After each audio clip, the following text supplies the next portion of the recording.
5% से ज्यादा की एक तरफा बिकवाली के बाद वैल्यूएशन की चिंता बाजार में कहीं न कहीं घटी है और इससे आज हम देख रहे हैं कि बाजार में सपोर्ट आ रहा है। चीन के बाजारों की बात करें तो मजबूत शुरुआत के बाद ऊपरी स्तर से तेज गिरावट ही चीन के बाजार में एक तरफा रैली हमने देखी है करीब 25 से 30% के आसपास की। अब हम देख रहे हैं कि थोड़े थोड़े ठंडे हो रहे हैं ऊपरी स्तर से।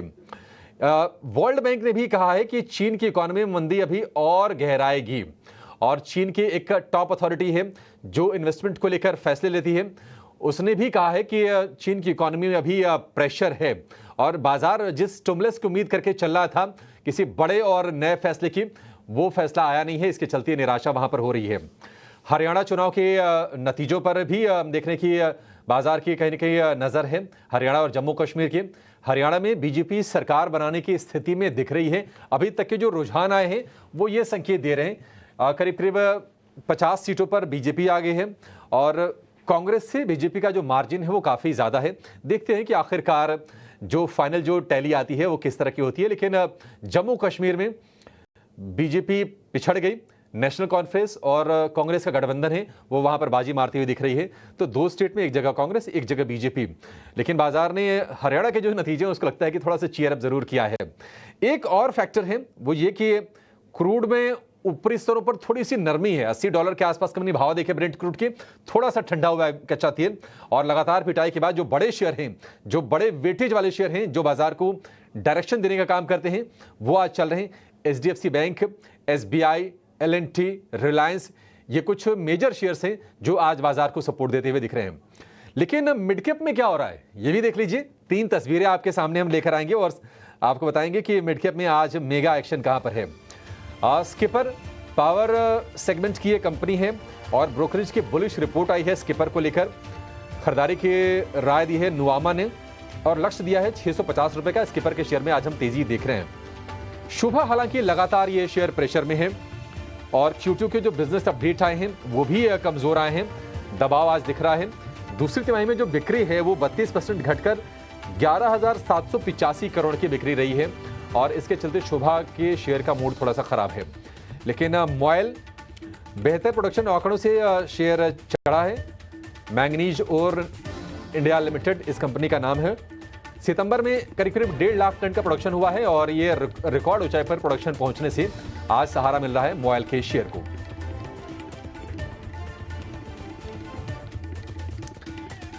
तो इन शेयरों पर हम चर्चा तो करेंगे और आपके लिए समझेंगे कि आपकी रणनीति क्या होनी चाहिए।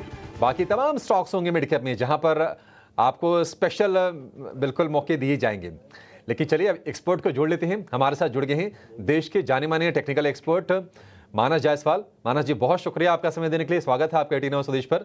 लेकिन शुरुआत कर लेते हैं इस शो की भी और मानस जी से राय की भी निफ्टी के 3 घंटे के ट्रेड से।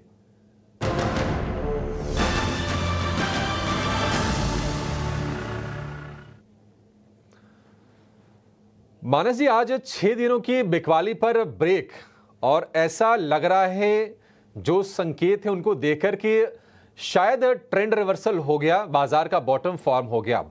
आपका व्यू क्या है सर? क्या आप किसी लेवल के अभी पार होने का इंतजार कर रहे हैं या फिर आपको भी लगता है कि अगर किसी को थोड़ा मोड़ा जोखिम अगर लेना हो तो ये सही मौका आ गया है बाजार में अब बाइंग करने का? नमस्कार अभिषेक जी। आई थिंक ये कहना थोड़ा सा जल्दी है क्योंकि 6 दिनों में हमने 1500 पॉइंट की गिरावट देखी थी। आज एक छोटा सा रिकवरी देखने को मिली है, छोटा सा बाउंस बैक देखने को मिला है। अभी तक कोई बहुत ही इंपॉर्टेंट रेजिस्टेंस निफ्टी ने ब्रीच नहीं किया है। मेरे हिसाब से आपको खरीदारी केवल 25,200 के ऊपर ही करनी चाहिए। उसके पहले इस बाउंस बैक को केवल एक रिएक्शन की तरह समझे या करेक्शन की तरह समझे ऊपर की तरफ। जो मेन ट्रेंड है वो नेगेटिव है।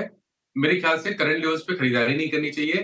थोड़ा इंतजार करिए। अगर 24,800 के नीचे इस बार निफ्टी जाए तो मेरे ख्याल से वहां पर शॉर्ट कॉल लेना ज्यादा बेहतर रहेगा।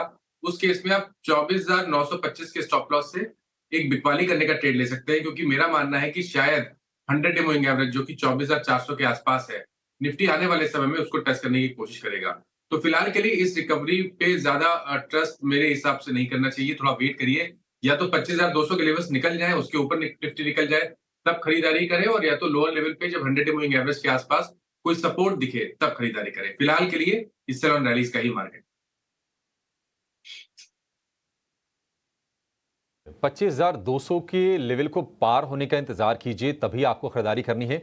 अच्छा मानस जी, एक और थोड़ा सा ना गुस्ताखी वाला सवाल है। मान लीजिए अगर किसी को मान लीजिए खरीदना है ही, क्या आप ऑप्शंस के जरिए सलाह देंगे? थोड़े ऊपर वाले ऑप्शंस में क्या पोजीशन लेनी चाहिए या फिर उसके लिए भी वेट करना है? देखिए, अगर आप ऑप्शन के थ्रू भी ट्रेड ले रहे हैं तो वो भी एक डायरेक्शनल ट्रेड ही होता है। तो मेरे ख्याल से जब तक कंफर्मेशन ना मिले, अभी तो अगर आप सोचिए तो 50 डे मूविंग एवरेज भी रीगेन नहीं कर पाया है, जो कि बिल्कुल लेटेस्ट मूविंग एवरेज को ब्रीच किया था नीचे की साइड पे निफ्टी ने, तो उस मूविंग एवरेज को भी रीगेन नहीं कर पाया है निफ्टी। मेरे ख्याल से अभी नहीं चांस लेना चाहिए, चाहे वो ऑप्शन के थ्रू हो या आप फ्यूचर में खरीदारी करना चाहें, इंतजार करना बेहतर रहेगा। कॉन्फिडेंस तभी बनेगा ऊपर की तरफ जब 25,200 के ऊपर निफ्टी सस्टेन करना, ट्रेड करना शुरू करेगा। ठीक है, मैंने सोचा कि नहीं मानस जी से पूछ लिया जाए, लेकिन मानस जी अपने विचार से टस से मस नहीं है। 25,200 यानी 25,200, उसके ऊपर ही आपको बाजार में कोई पोजीशन लेनी है तेजी के लिए, यानी कि खरीदारी करने के लिए। लेकिन मानस जी ये बताइए कि बाजार में हम देख रहे हैं कि बहुत सारे स्टॉक्स अब थोड़े रिबाउंड की कोशिश कर भी रहे हैं। आपने क्या बाजार में आज खोजा है? क्या खरीदारी के मौके आपके पास हैं या फिर बिकवाली के, या फिर एक खरीदारी का और एक बिकवाली का? ठीक है, जो तीसरा ऑप्शन आपका है, एक खरीदारी का और एक बिकवाली करने का ट्रेड, वही रहेगा। देखिए स्ट्रैटेजी वही रहेगी क्योंकि आपको देखिए खरीदना उस स्टॉक को नहीं है जिसमें गिरावट देखने को मिली है और रिकवरी देखने को मिल रही है, वहां नहीं खरीदारी करनी है। जहां पर हमें एक फ्रेश ब्रेकआउट देखने को मिला है, जहां पर गिरावट में उस स्टॉक ने पार्टिसिपेट नहीं किया और आज रिकवरी में जब मार्केट में रिकवरी देखने को मिली तो उस स्टॉक में बाउंस बैक ब्रेकआउट देखने को मिला है, वहां पर खरीदारी करनी है। तो उनमें से एक स्टॉक है इफ्का लैब का। देखिए वहां पर कोई खास गिरावट नहीं थी, केवल कंसोलिडेशन हम पिछले 7 दिनों से देख रहे थे। आज एक फ्लैग पैटर्न का ब्रेकआउट देखने को मिला है, तो इप्का लैब में खरीदारी करेंगे 1509 के स्टॉप लॉस से 1575 तक के टारगेट्स पॉसिबल हैं स्टॉक में। बिकवाली करने का ट्रेड लेना है जो कि वीक स्ट्रक्चर है। अगर आप देखें तो ये सेक्टर वीक लगता है, जो इंश्योरेंस वाला सेक्टर है, वहां पर लगातार बिकवाली देखने को मिल रही है आज। तो मेरे ख्याल से एसबीआई लाइफ यहाँ पर ध्यान रखिए, ये स्टॉक ने आज अपने 50 डे मूविंग एवरेज को ब्रीच किया, उसके नीचे गया है। Lower top lower bottom chart पे क्लियरली दिख रहे हैं। मेरे ख्याल से यहाँ पर एक सेल ट्रेड बनाना चाहिए। 1776 का स्टॉप लॉस लगाइए, 1675 के टारगेट रहेंगे। ये कैश लेवल से ध्यान रखिए। ठीक है, एक खरीदारी का है और एक बिकवाली का शेयर है। इब्का लैब आपको खरीदना है, 1509 का स्टॉप लॉस होगा और लक्ष्य होगा 1575 रुपये का। और जो बिकवाली करनी है वो है एसबीआई लाइफ का शेयर, इसमें स्टॉप लॉस लगा लिए 1776 रुपये का ऊपर का और टारगेट होगा 1675 रुपये का, यानी कि मतलब दोनों के बीच में डिफरेंस है वो है 100 रुपये का। एक खरीदारी और एक बिकवाली। लेकिन मिड कैप में और क्या हो रहा है, एक्शन कहां पर है, कौन से शेयर तेजी से चढ़ रहे हैं आज के सत्र में और कौन से शेयर गिर रहे हैं, खबरों वाले शेयर कौन से हैं, ये तमाम अपडेट लेकर हमारे सहयोगी जिने नागर हमारे साथ हैं। जिन्हें बताइए क्या है मिड कैप एक्शन? जी, तो खबरों के दम पे मिड कैप एक्शन में देखेंगे तो पहले ओबेरॉय रियल्टी फोकस में रहेगा। कंपनी का बोर्ड 10 अक्टूबर को मीट करने वाला है फंड रेजिंग प्लान के लिए, और ये एक एनेबलिंग प्रपोजल होगा फंड रेजिंग के लिए, जो कि होगा इशुएंस ऑफ इक्विटी शेयर्स या फिर कोई दूसरे इशुएंस ऑफ सिक्योरिटीज से। दूसरा स्टॉक जो फोकस में रहेगा वो होगा स्पाइस जेट। थोड़ी देर पहले कंपनी ने रिपोर्ट किया कि नवंबर एंड तक कंपनी 10 प्लेन्स का एडिशन करने जा रही है अपने टोटल फ्लीट में, और उसमें से दो एरोप्लेन करीब 10 अक्टूबर के आसपास रेडी है अपने फ्लीट में एडिशन के लिए। इसी के साथ दूसरे मिड कैप गेनर्स की तरफ अगर हम देखेंगे तो हमें स्टॉक्स नज़र आएंगे जैसे कि पेटीएम, बीएसई, हुडको, बालकृष्णा इंडस्ट्रीज़ और आरवीएनएल जैसे स्टॉक्स। वही अगर हम मिड कैप लूजर्स की तरफ देखेंगे तो वहाँ हमें स्टॉक्स नज़र आएंगे जैसे कि NMDC, Supreme Industries, PB Fintech, Policybazaar, APL Apollo और हिंदुस्तान पेट्रोलियम।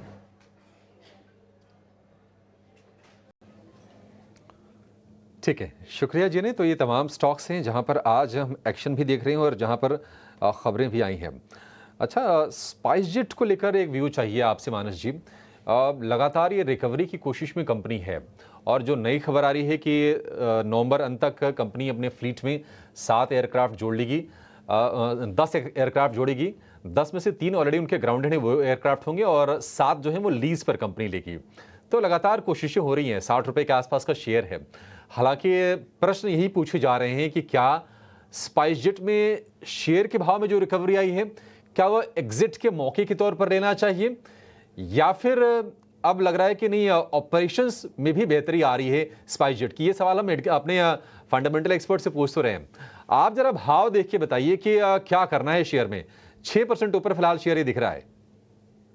देखिए, अगर पॉजिटिव देखना चाहें तो एक पॉजिटिव चीज ये है कि 200 मूविंग एवरेज पे लगातार स्टॉक सपोर्ट ले रहा है। करीब 7-8 दिन पहले भी अगर आपको याद हो तो करेक्शन पे स्टॉक ने 56 के आसपास सपोर्ट लिया था, वहीं पर 200 मूविंग एवरेज है। और इस बार भी गिरावट में ये 56-55 के नीचे नहीं गया। मेरे ख्याल से यहाँ पर रिकवरी देखने को मिल सकती है, लेकिन उसके लिए मेरे ख्याल से 66 का लेवल पे ध्यान रखिए। अगर 66 के ऊपर जाए तभी यहाँ पर खरीदारी करनी है, उससे पहले स्पाइस जेट पे खरीदारी नहीं करनी। अगर आपने लॉन्ग पोजीशन ऑलरेडी बना ली है तो 56 का स्टॉप लॉस लगाएं। ठीक है, अगर आपके तेजी का सौदा है 56 रुपए का स्टॉप लॉस स्पाइसजेट के लिए। स्पाइसजेट जैसी मुश्किलों में रही है, एक और कंपनी मुश्किल में रही है, वो है पेटीएम। हालांकि रिकवरी बहुत ही कमाल की रही है। 310 रुपए के आसपास तक ये शेयर फिसला था और वहां से रिकवर करके 750 रुपए तक आ गया। हाल फिलहाल की जो गिरावट रही है पिछले 2-3 सत्र में ना, आज उसकी भरपाई की बड़ी पुरजोर कोशिश कर रहा है पेटीएम का शेयर। पेटीएम में कोई तेजी का ट्रेड लेना है मानस जी, या फिर अब इतनी बड़ी तेजी के बाद अवॉइड कर दें इसको? देखिए, पैटर्न तो पॉजिटिव है क्योंकि जब स्टॉक में गिरावट देखने को मिली, स्टॉक 22 मूविंग एवरेज के नीचे फिसला था, लेकिन आज रिकवरी में इसने 20 और 10 डे मूविंग एवरेज को रीगेन कर लिया है। हायर टॉप्स हायर बॉटम्स का ट्रेंड वीकली चार्ट पे तो क्लियरली दिख रहा है। तो मेरे ख्याल से अगर एक पोजीशन ट्रेड लेना हो तो आप करंट लेवल्स पे खरीदारी कर सकते हैं। 649 के स्टॉप लॉस से खरीदारी करनी है और ऊपर की तरफ करीब करीब 800 रुपए और 825 रुपए के टारगेट सेट करने हैं। 825 रुपए के टारगेट होंगे पेटीएम के लिए। मानस जी, हमारे पास समय की थोड़ी सी कमी है ना, फटाफट आपसे जवाब लेंगे। अगला आपसे जवाब चाहेंगे 30 सेकंड में। बीएससी में आज बड़ी अच्छी तेजी हमने देखी है, फिर से शेयर 4000 रुपए के ऊपर है। बीएससी भी आपको लगता है कि और बड़े बाउंस के लिए प्ले कर सकते हैं और थोड़ा सा लंबा रख के इसको ट्रेड कर लें? बिल्कुल, यहाँ पर भी एक पोजीशनल ट्रेड ले सकते हैं जहां 3800, जहां पर 10 डे मूविंग एवरेज है, उसके नीचे आपको स्टॉप लॉस लगा के खरीदारी करने का ट्रेड लेना है। और अब जो नया टारगेट होगा वो 4400 का होगा। 4400 का नया टारगेट बीएससी के लिए। ठीक है, ये तमाम ऐसे स्टॉक्स जो मिड के बास्केट में आते हैं और आप जरूर इनके बारे में जानना चाहते होंगे। कुछ ऐसे भी शेयर होंगे जो गिर रहे हैं, उनके बारे में भी राय लेंगे। लेकिन एक काम करते हैं, एक ऑप्शन का आपके लिए बढ़िया ट्रेड ले लेते हैं ऑप्शंस के चैंपियन में।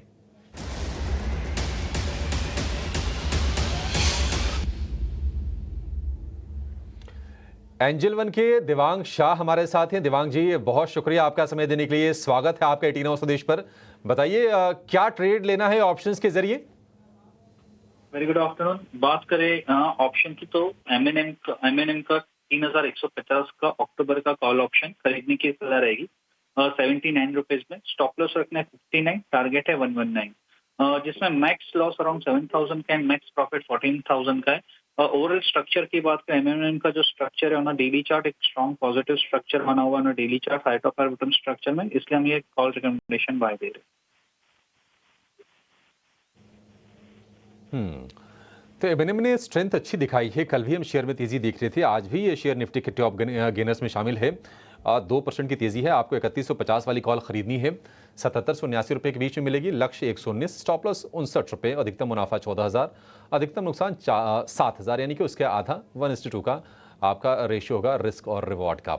बढ़िया है। सीएलएसए ने भी इस पर रेटिंग अपग्रेड किया है और लक्ष्य बढ़ाए हैं। इसके चलते एमएनएम में तेजी हो रही है। तो अगर आप लंबा रखना चाहते हैं तो लंबा रख लीजिए। अगर आपको ऑप्शंस के जरिए ट्रेड करना है शॉर्ट टर्म के लिए तो ऑप्शंस का विकल्प भी आपके सामने आ गया।